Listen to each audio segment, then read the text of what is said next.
On today's show, the guys are talking ChatGPT, the good, the bad, the ugly. We've also got an EduTech tip, that and more, up next on EduTechGuys. You're listening to the EduTech Guys, edutechguys.com.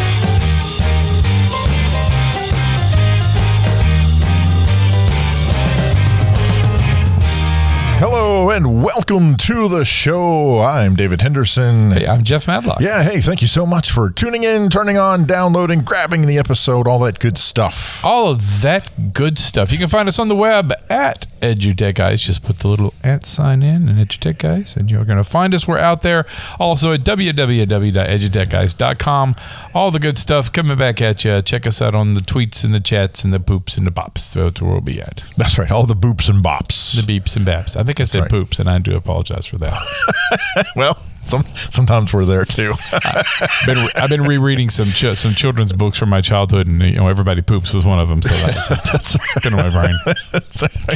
And speaking of poop and something on my brain, right? Today's David's conned me in today to talk about ChatGPT. That's right. We're going to talk about ChatGPT and the good, the bad, and the ugly. I guess. The ugly. So yeah, that's I do not really know that much about ChatGPT.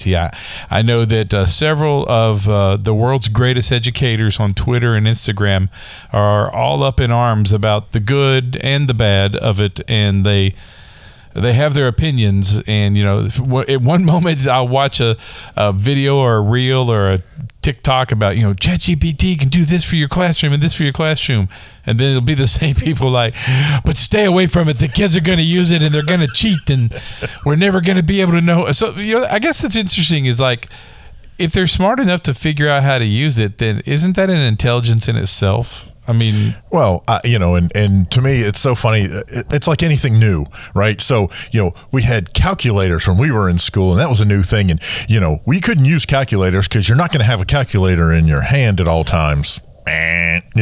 That's true. But a calculator is also not going to write me a small report on of mice and men. Well, true.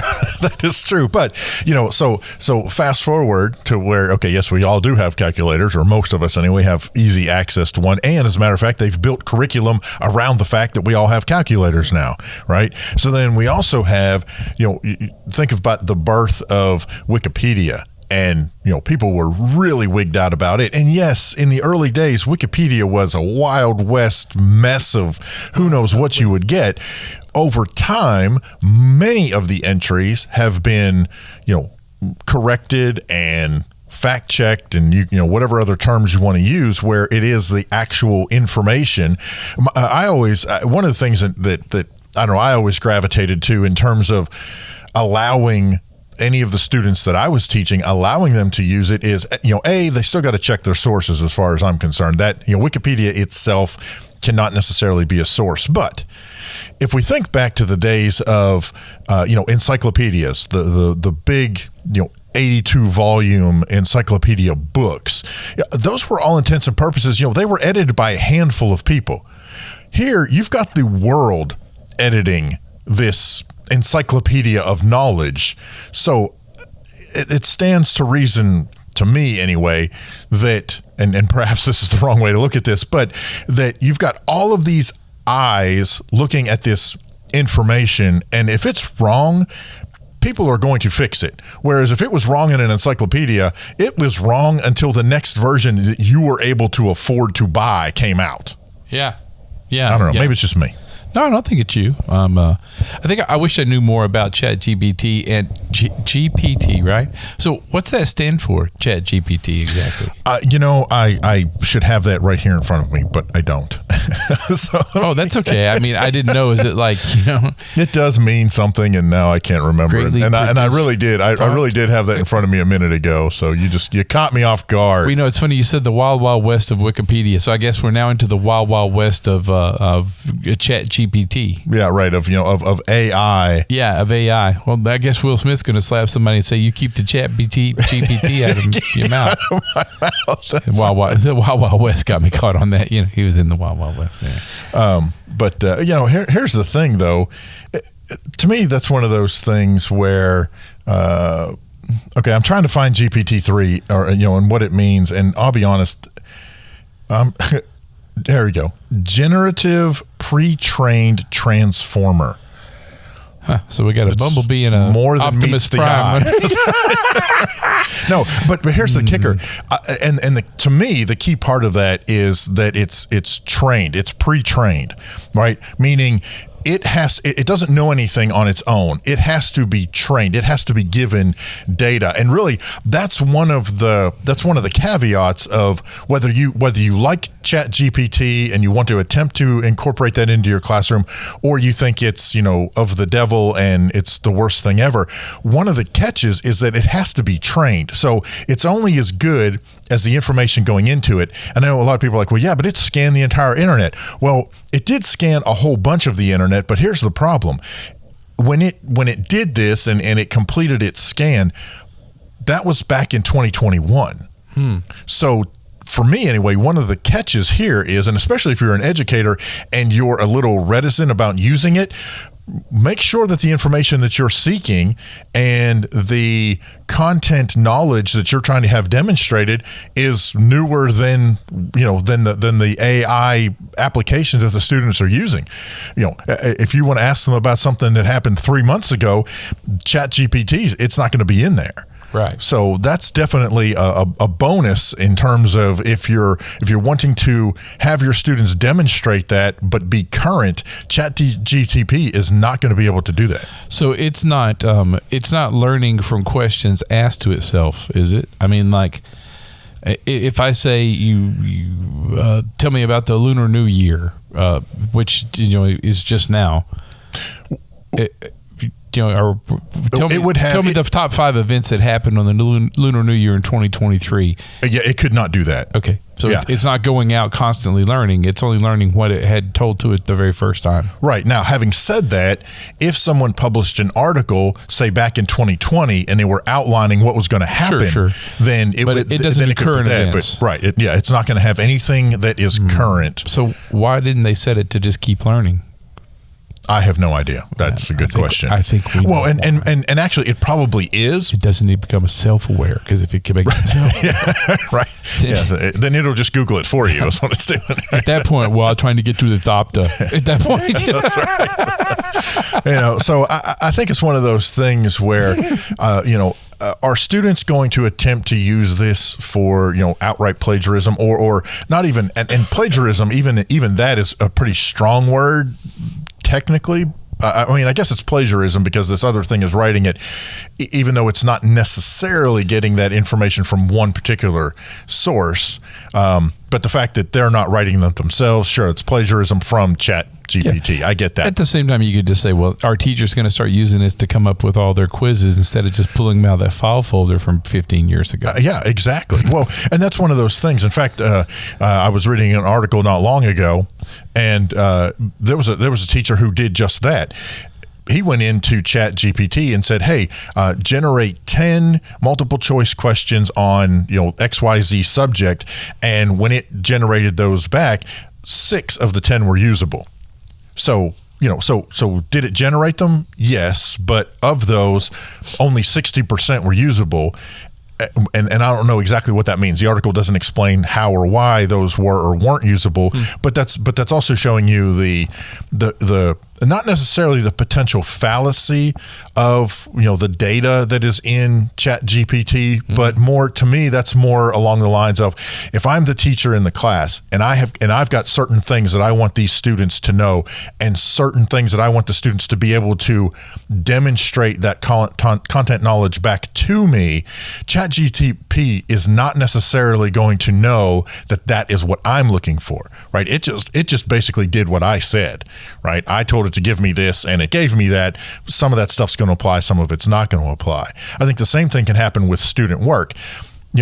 I don't necessarily have a problem with a student getting some of the basic, maybe groundwork information for it. If they're going to generate a paper, let's say, then okay, you can use that as to maybe get the basis. Or I read an article where there was a teacher who who had their students use that and had ChatGPT generate an outline for comparing and contrasting these two particular books that they were reading, or give me an outline that discusses the concept of, I don't know, let's say human sexuality in these particular works, or maybe poverty in these particular works. And so ChatGPT will generate that outline. That could be a starting point for the students, but also it could be that outline has some issues with it that also need to be worked out. So that's something that the student and the teacher would have to work through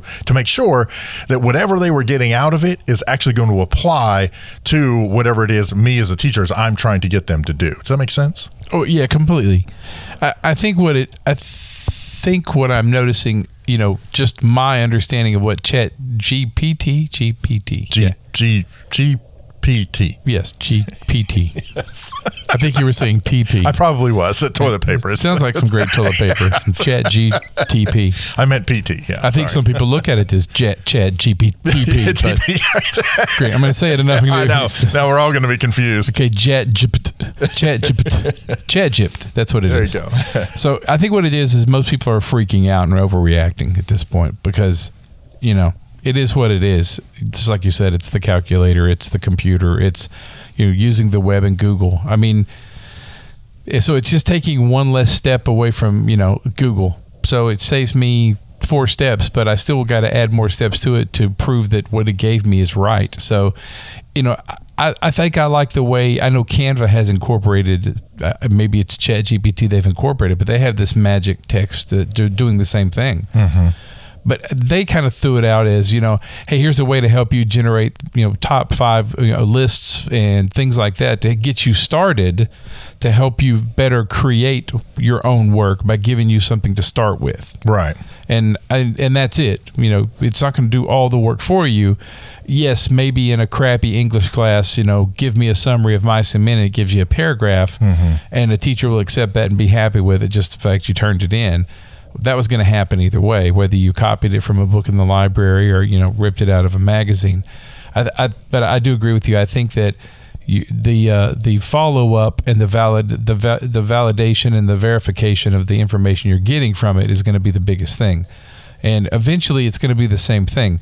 I understand this is AI, but you and I were talking about this kind of thing the other day, and you're telling me about a robot that made cakes. You remember, tell that story, about how it did actually make different cakes. Yeah, so that's funny. I'd actually forgotten that we talked about that.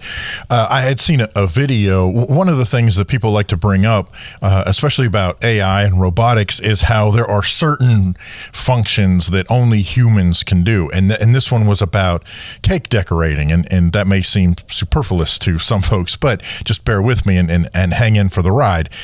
So there are robots that can generate the exact pattern cake decorating, no matter whatever it happens to be, and that in itself kind of scares a lot of folks, because there are some bakers and some pastry chefs who are very, very skilled at some very, very intricate decorating when it comes to cakes.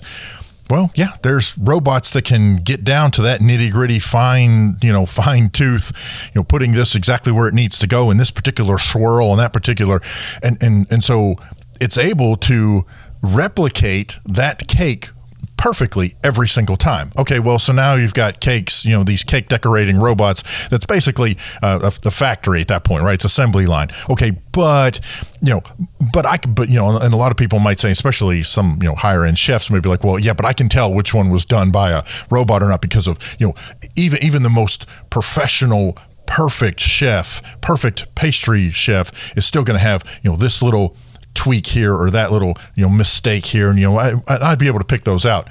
Yeah, except it turns out that the robots can do those too.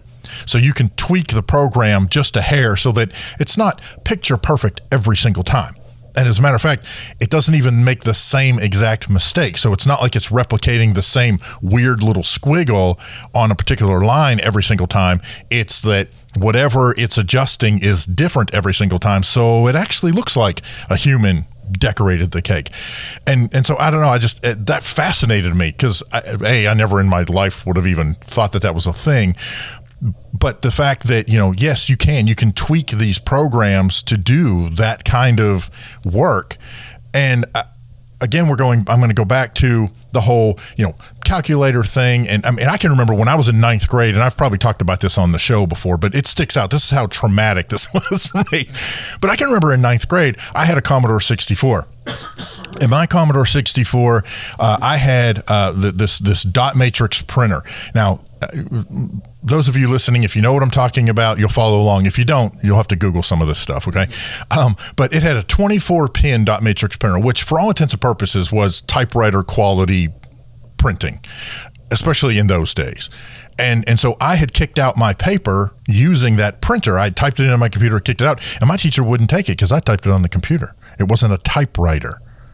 What, are you kidding me? So somehow I was cheating because I could save my work on my computer, and then if there were mistakes, I could just go back and edit them rather than having to retype the whole paper again. What?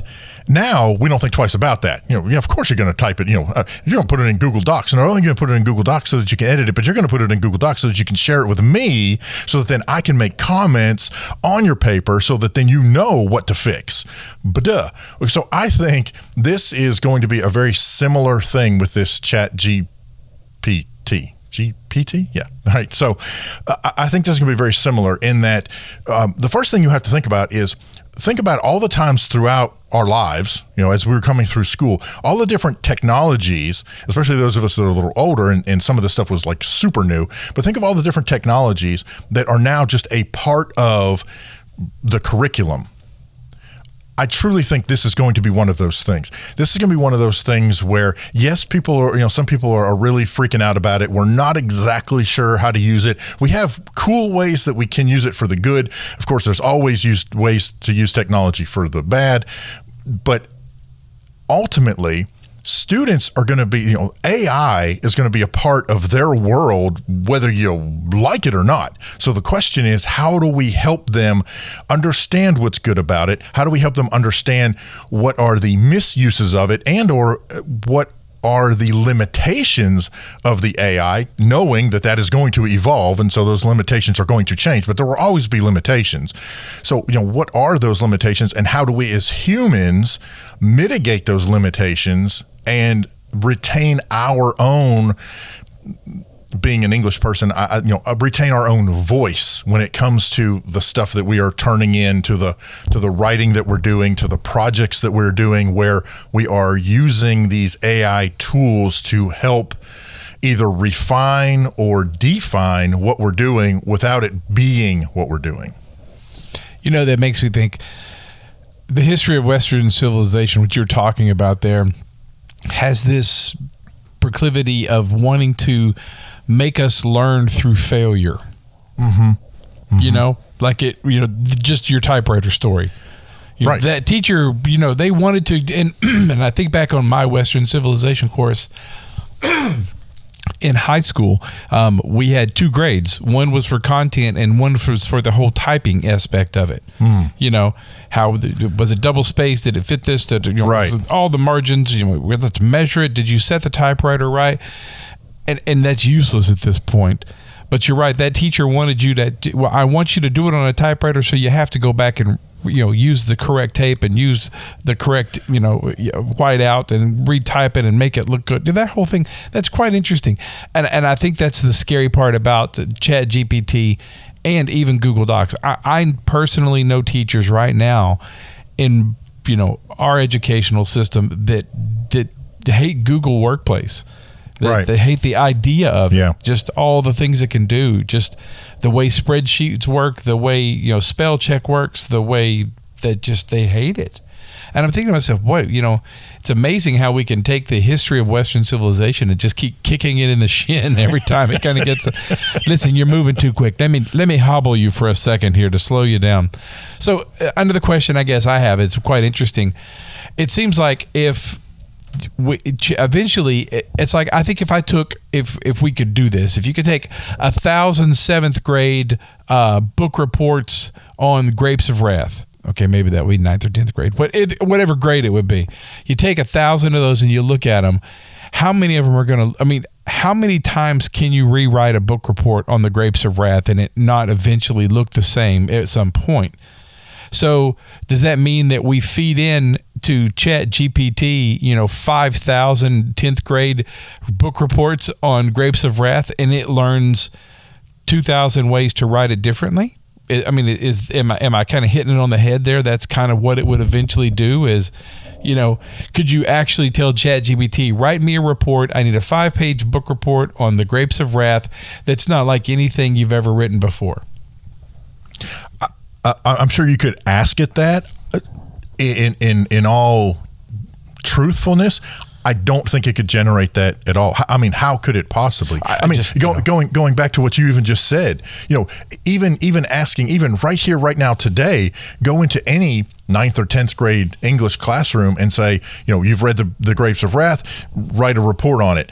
And I want you to make sure that your report does not look like any other report ever done on Grapes of Wrath. Impossible, right? No, you can't. Yeah, right. I'm sorry, you just can't. And I think that's one of those things that's where the teacher really comes into play. And I think where, although ChatGPT can help the students maybe provide some framework, give them some information, I think one of the ways that teachers are going to be able to tell whether or not a student is using the tool as their kind of quote final paper is you've got to know that student's voice, right? So you theoretically or hopefully you've done some work already where you've got the students writing things that have nothing to do with any of that so that you as a teacher learn what is their phrasing generally like? What do they sound like when they write? And for folks who aren't familiar with teaching an English class or who aren't familiar with writing as much as finding a voice may come about,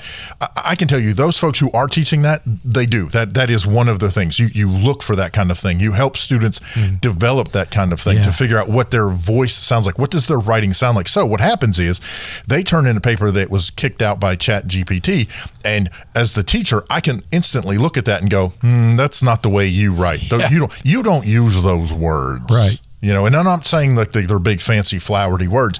A lot of times it's just the phrasing. I had a student when I was doing, when I was teaching a class at one of the local universities, and it was a writing class, and I had a student who, he outright lifted the information straight out of a web page and pasted it in. And I could tell instantly, mainly because the paragraphs beforehand were in his voice and the paragraphs after were in his voice, but this one section was clearly not the way he talks at all. I mean, the words were different, the verb usage was different, everything was just different. And I was like, dude, and again, it's all electronic. So I grabbed it, did a Google search on it, and sure enough, it came straight out of this webpage. And I said, look, you plagiarized this. I mean, you didn't cite it, you didn't even change it. I was like, no, you're going to have to rework this because it's not you. And I truly believe that is where the educators are going to find their strengths when it comes to how to mitigate any negative aspects of any of these kind of AI quote unquote helpers.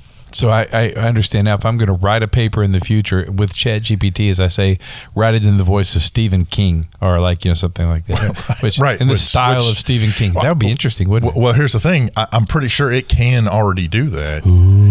As a matter of fact, it's really cool. They actually have Stanley. Anyway. Well, they actually have programs and have for many years. They have programs where you can feed them text and it will compare the writing of that text with all of the all authors and whatever all's in its database and come up with and say this appears to have been written by Jack Kerouac. And we go, oh wait, really? And in fact, that's how sometimes they find people who write kind of either under a pseudonym or they write anonymously, and they figure out who wrote it because their style is a particular style, and they go, it looks like this is so and so, and then ultimately that person goes, yeah, it was me. Yeah. So I'm guessing though, we're talking about the fact that it's doing writing and summaries and things like that. Does it do math? That's a good question. I don't know. That's does a it good do question. Science answers? Does it do, I would have to assume like if it does both of those. I had these 50 questions in history class concerning the Civil War, and I just fed them into it and got the answers. Right. Well, I do know that since it's historical, how would you know that I cheated on that? I mean, history's history. Sure. You know, if I took 50 questions and dumped them into ChatGPT and it just gave me the answers, it's the answers. Yeah. Well, yes, and to me that goes back to the old age That's question still going to Google and asking the same thing, or Wikipedia. If I can Google the answer, it wasn't a good question. Which takes me back when teachers would ask me this 15, 20 years ago. I'd say, well, then give them 500 questions and quit giving them 50. Right. I mean, what difference does it make? Keep them working. Just they're going to learn a lot of stuff. They're going to have to read it anyway. They're going to have to transfer it from what they've asked the question and getting the information into. Yeah. Right, and that whole aspect of it gets into that whole regurgitation. If I'm just in your class to regurgitate the information that you gave me that you already know, and all you're doing is seeing if I can regurgitate it back to you, did I learn anything? Listen. No. How many classes did I ever attend? In through all of my schooling, whether it was from K all the way up to my master's degree, where I had classes where that's exactly what it was. You're going to give me a bunch of facts, and I'm going to turn around and give them right back to you. Did I learn anything? I probably didn't. I don't remember any of it. That's crazy, man. That kind of sounds like standardized testing or something. You're crazy. I'm a crazy person. Yeah. Regurgitating stuff, I mean, you're going to piss off our listeners. well, that's pretty interesting. I've learned something about GPT. That's going to get us, isn't it? That's right. I think that's a graphic, by the way. If you're looking at the graphic, this is going to say Chat GTP with the TP crossed out and the PT written out underneath it. So, that's right. Because we're still confused. That's right. There's those two guys on the EduTechGuys getting it all messed up. But that's really interesting information. And I guess I don't have a Chat GPT account because it was already full. Yeah, I can't get in. So, yeah. So you can Google Chat GPT, and I guess can you get on a waiting list? I guess is what you do. I don't know if there's a waiting list. I think you just try to sign up, and I guess at some point it'll let you in. It's like a lottery. Yeah. Normally it just says, we're full. Yeah. So, okay. Well, So, what's that ever be in your favor fate thing? The Mockingbird, Jaybird, whatever. The Hunger Games. Yeah. Oh, I have no idea what you have to go to an island, fight off a bunch of teenagers, and you get an account to ChatGPT. That's right. And then you get the AI that tells you everything.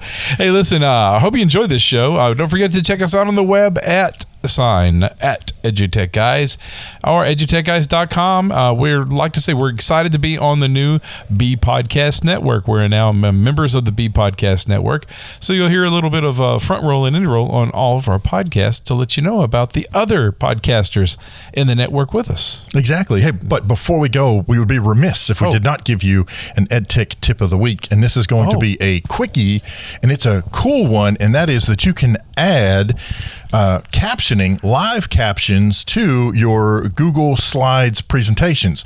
So while you're presenting, go down to the lower left corner, click the three dots and choose captions and go to the preferences, toggle on the captions. Right now they're only in English. Google will listen to you and transcribe the words as you speak. So you definitely want to play with that, and it'll add captions to your slides. Awesome stuff. Really cool. Hey, listen, we hope you had a great time. We did. I'm Jeff Madlock. I'm David Henderson. We'll catch you next time. You've been listening to the EduTech Guys, edutechguys.com.